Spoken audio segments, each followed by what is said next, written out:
बिस्मिल्लाहिर्रहमानिर्रहीम। अस्सलाम वालेकुम। साबिक वज़ीर आज़म इमरान खान के खिलाफ सबसे खतरनाक बनाए गए केस में दरखास्त जमानत पर इस्लामाबाद हाई कोर्ट में आज बड़ी समाअत हुई है। एतजाज एहसन और लतीफ खोसा ने आज chief justice Islamabad high court को मुश्किल में डाल दिया है और साइफर केस को किस तरह उड़ा के रख दिया है, तफसीलात आपके सामने रखनी है। इमरान खान जब अडयाला जेल और अटक जेल के अंदर मौजूद थे, इस दौरान बहुत सारे केसेस के अंदर अदम पेशी की बुनियाद पर उनकी दरखास्त जमानतों को खारिज किया गया। इस बुनियाद पर आज इस्लामाबाद हाई कोर्ट में इंतहाई आम समाअत हुई है।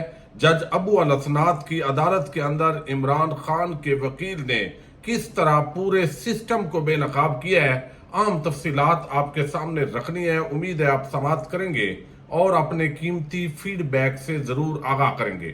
इस वक्त जो नवाज शरीफ की वापसी के हवाले से मीडिया कैंपेन का आगाज किया गया है, साथ ही तहरीक इंसाफ की मुश्किलात के अंदर मजीद इजाफा कर दिया गया है। बहुत सारे कायदीन को जो रूपोश हैं उनको गिरफ्तार करने की कोशिश हो रही है और साथ ही हम देख रहे हैं कि बहुत सारी ऐसी शख्सियात हैं जिनके हवाले से बिल्कुल नरम रवैया रखा जा रहा है और इसके साथ पीटीआई को जल्द से जुलूस की इजाजत नहीं है, जबकि नवाज शरीफ के लिए वापसी के अंदर रेड कारपेट बिछाने की कोशिश हो रही है। रियासती सतह पर जब इस तरह के इकदाम होते हैं तो यकीनन पाकिस्तान की जो आवाम है वो इसको कोई अच्छा फील नहीं कर रही। उसका इजहार सोशल मीडिया पर हमें नजर आता है। और अब मैं आपको बताऊं कि एक आप देखिए इस सिस्टम की खराबी को मुलाहिदा कीजिए कि साबिक वज़ीर आज़म इमरान खान को जब गिरफ्तार कर लिया गया और वो अटक जेल के अंदर कैद थे, तो वो केसेस जिनके अंदर उनकी ऑलरेडी दरखास्त जमानतें मंजूर हुई थी, उन जमानतों को खारिज कर दिया गया। और जो जजेस हैं, कोई लाहौर में बैठा हो या इस्लामाबाद में या किसी और शहर के अंदर,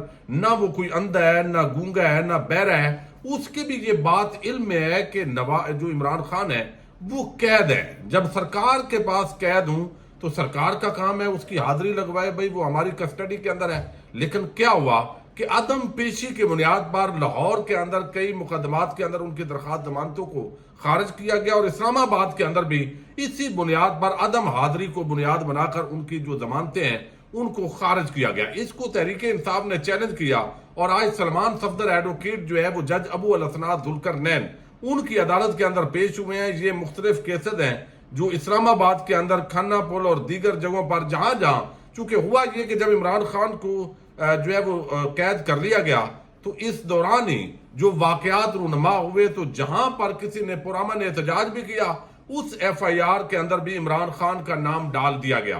तो बेसिकली जब आवाम के अंदर एक मकबूल लीडरशिप के खिलाफ इस तरह के इकदाम किए जाते हैं तो इससे जो है वो नफरत पैदा होती है, लेकिन शायद ये अंदाजा नहीं है। अब आज वकील सलमान सफदर एडवोकेट साहब पेश हुए हैं और उन्होंने कहा है जी आप नवाज जो इमरान खान है वो आपकी कैद के अंदर है, तो इस वक्त वो अडयाला जेल में मौजूद हैं, उनको आप हाजिरी को यकीनी बनाएं, उनको हेलीकॉप्टर पर लाएं, जहाज पर लाएं, बख्तरबंद गाड़ी में लाएं। ये तो अदालत का काम है। ये क्या बात हुई कि आप वहां पर उसके तमाम समाअत कर रहे हैं। और जब इमरान खान पर कातलाना हमला हुआ था उस दौरान दहशतगर्दी का वो शिकार हुए। हमने यहां पर इस्लामाबाद के अंदर ही अदालतों के अंदर दरखास्तें दी कि इमरान खान को हाजिरी से इस्तिस्ना दिया जाए, तो उस वक्त तो हमें इस्तिस्ना नहीं दिया गया। लेकिन अब जो है वो सारी कार्रवाई अडयाला जेल के अंदर बंद कमरों के अंदर करने की कोशिश हो रही है। तो ये आज उन्होंने बड़े सख्त जो है वो इस केस को डिफेंड किया है। वो कहते हैं कि प्रोडक्शन आर्डर जारी किए जाएं और इस्लामाबाद हाईकोर्ट ने जमानत की दरखास्तें बहाल की हैं। इस केस में मुलजम के प्रोडक्शन आर्डर्स लाजमी है। हेलीकॉप्टर पर लाएं, जहाज में या फिर बख्तरबंद गाड़ी में लाएं। चेयरमैन पीटीआई की पेशी लाजमी है। चेयरमैन पीटीआई को अदालत पेश करना जेल हुकाम की जिम्मेदारी है। जज अबू अल असनाद जुल्करनैन ने रिमार्क्स दिए कि दरखास्त जमानत कबल अज गिरफ्तारी जरूर है, मगर हकीकत है कि चेयरमैन पीटीआई जेल में है। एटीसी जज अबू अल असनाद जुल्करनैन ने 24 अक्टूबर तक ये तीन मुकदमात से उनका रिकॉर्ड तलब किया है।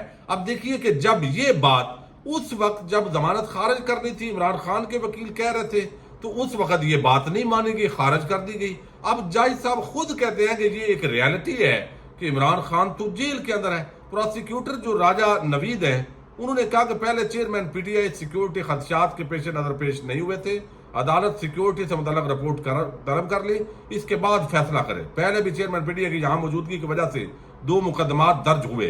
वकील सलमान सफदर ने कहा कि प्रोसिक्यूटर आज कह रहे हैं چیئرمین پی ٹی آئی کو سیکورٹی خدشات ہیں، تو عدالت نے پراسیکیوٹر سے استفسار کیا کہ کیسز کا ریکارڈ کہاں ہے؟ تو پراسیکیوٹر نے کہا جی آج ریکارڈ نہیں ہے، ریکارڈ پیش کر دیں گے۔ آج سیکورٹی خدشات والی بات پراسیکیوشن خود دہرا رہی ہے، تو چیئرمین پی ٹی آئی کو جب ہم کہہ رہے تھے تو یہ آج پورا جو ہے انہوں نے فائٹ کیا، تو مزید اس کی جو آگے ڈیٹس ہیں وہ ڈال دی گئی ہیں۔ سیکورٹی خدشات کو مد نظر رکھ کر عدالت اس پر جو ہے وہ مناسب فیصلہ کرے گی، آج یہ بتایا گیا ہے۔ دوسری طرف عمران خان کے خلاف بڑا ہی خطرناک قسم کا جو کیس ہے وہ سائفر کا مقدمہ بنایا گیا۔ حالانکہ سائفر کا جو مقدمہ ہے وہ ان لوگوں پر بننا چاہیے تھا جن پر عمران خان کا الزام تھا کہ ایک امریکہ سے سائفر آیا جس کے اندر ان کی حکومت کا تختہ الٹنے کے لیے چند کرداروں کا ذکر کیا گیا، اور اس کے اندر بتایا گیا کہ عمران خان کے خلاف تحریک عدم اعتماد کامیاب ہوگی تو تعلقات بہتر ہوں گے۔ اب بجائے اس کے کہ عمران خان جو سائفر کے اندر لکھا ہوا ہے اس پر تحقیقات کی طرف بڑھا جائے، عمران خان جنرل باجوہ پر الزام لگاتے ہیں، جنرل باجوہ کوئی اور بات کریں گے کہ بھائی یہ امریکہ کے اندر جو بات ہوئی ہے تو اس سازش کے اندر جو مبینہ سازش یا مداخلت اس کو کہیں، اس کے اندر کون مورے کے طور پہ استعمال ہوا ہے، لیکن اس طرف نہیں آنے دیا گیا۔ الٹا جس بندے کے خلاف وہ مداخلت یا سازش ہوئی ہے اس کو، یعنی اندھیر نگری چوپٹ راج دیکھیں کہ اس کو قید کر دیا گیا اور اس پر یہ مقدمہ چل رہا ہے جس کے اندر سزائے موت بھی ہو سکتی ہے۔ اب یہاں پر آج جو ہے وہ اعتزاز احسن اور سردار لطیف کھوسہ، آج دونوں اسلام آباد ہائی کورٹ کے اندر جو وکلاء ٹیم ہے تحریک انصاف کی، عمران خان کی، وہ پیش ہوئی ہے، لیکن اعتزاز احسن جو ہے وہ تو بڑی کھلی بات انہوں نے کی، انہوں نے زیادہ بات نہیں کی، لیکن انہوں نے کہا کہ دیکھیں کہ ایک جگہ سے مداخلت ہوتی ہے، وہاں سے جو ذکر ہوتا ہے اس سے بڑھ کر ہمارے جو یہاں پہ بیٹھے ہوئے امریکہ کے وفادار ہیں تو وہ جو ہے وہ اتنی کاروائیاں کر رہے ہیں کہ وہ باقاعدہ جو ہے وہ عمران خان کی جو سیل جس کے اندر قید کیا جاتا ہے وہ بھی اس طریقے سے کیمرے لگائے جاتے ہیں، یہ ساری بات۔ لیکن جو بات آج جو ہے وہ کی ہے سردار لطیف کھوسہ نے، بڑے زبردست دلائل دیے ہیں۔ اس کیس کی کوئی وقت اور حیثیت اب عوام اور قانونی جو سمجھ بوجھ والے لوگ ہیں ان کی نظر کے اندر نہیں ہے، لیکن ظاہر ہے کسی کا حکم ہے تو معاملات تو چلانے ہیں۔ تو آج اسلام آباد ہائی کورٹ کے چیف جسٹس عامر فاروق نے سماعت کی اور سردار لطیف کھوسہ نے جو دلائل دیے ہیں، ایف آئی اے نے آج سماعت کل تک ملتوی کرنے کی درخواست کی، لیکن چیف جسٹس عامر فاروق نے ریمارکس دیے کہ کھوسہ صاحب یہ بتائیں کہ پاکستان میں امریکہ کی طرح دستاویزات ڈی کلاسیفائیڈ کرنے کا کوئی قانون موجود ہے؟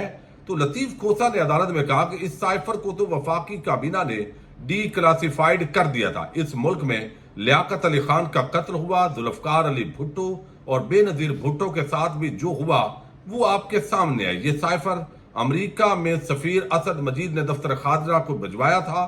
میرے دوست کہیں گے کہ سیاسی بات کر رہا ہے۔ غزہ میں فلسطینیوں کا قتل عام جاری ہے، اسرائیل کے پیچھے امریکہ ہے، امریکہ کو ہم نے سپر پاور خدا مان لیا ہے، امریکہ نے اس ملک کے وزیر اعظم کو ہٹانے کے لیے دھمکی دی، یہ تسلیم شدہ ہے، یہ پاکستان کے اندرونی معاملات میں مداخلت تھی، پاکستان نے امریکہ سے احتجاج کیا۔